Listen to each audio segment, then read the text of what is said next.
Sumayin niyo ang kapayapaan.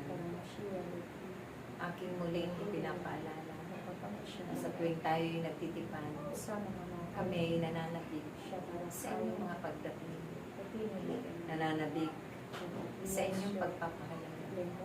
At ito'y aming pinasasalamat.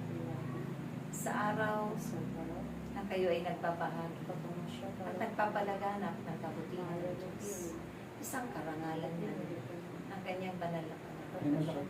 Naging lakipan ninyo ito ng pag-ibig, kagalakan, kababaan ng kalooban.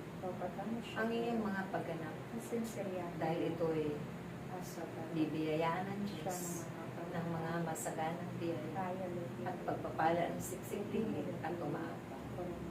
Sa oras na kayo man ay buong puso nag-aalay ng inyong nasabi, buong kababaan ng kalooban. Yan ang pagpapahalaga ninyo sa gawain ng Diyos at pagtanggap ninyo ng buong puso sa kanyang mga kapangyarihan na kailanman ito'y naitanim na sa inyong mga puso at kalooban. At patuloy nyo rin ibabahagi magpakailanman sa inyong mga kapwa-tao.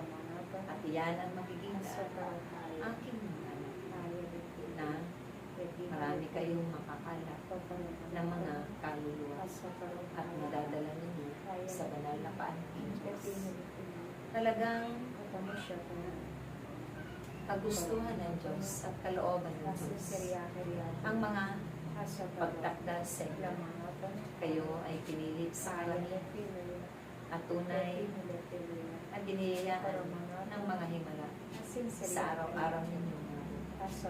Dahil gaano mang kahirap ang inyong mga pinagdadaan at pinahintulutan niya mga pagsubok.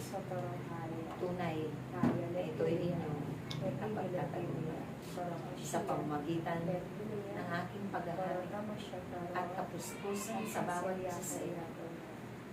Ang katitiyak kayo ng katagumpayan lang. Ayon sa kalooban ng Diyos, ang inyong mga gawa na kailanman hindi ninyo pinaiintindihan. Ito'y buong puso ninyo kinagagalak at buong puso ninyong sinusunod. Pinananaligan, pinagtitiwalaan, pinanampalatayaan. Kaya pagpatuloy ninyo ang mga ganun bagay dahil ito ang magbibigay kapayapaan, magbibigay bagong buhay doon sa mga kapwa-tao na makakasalamuhan ninyo at makakapakinig ng mabuting balita.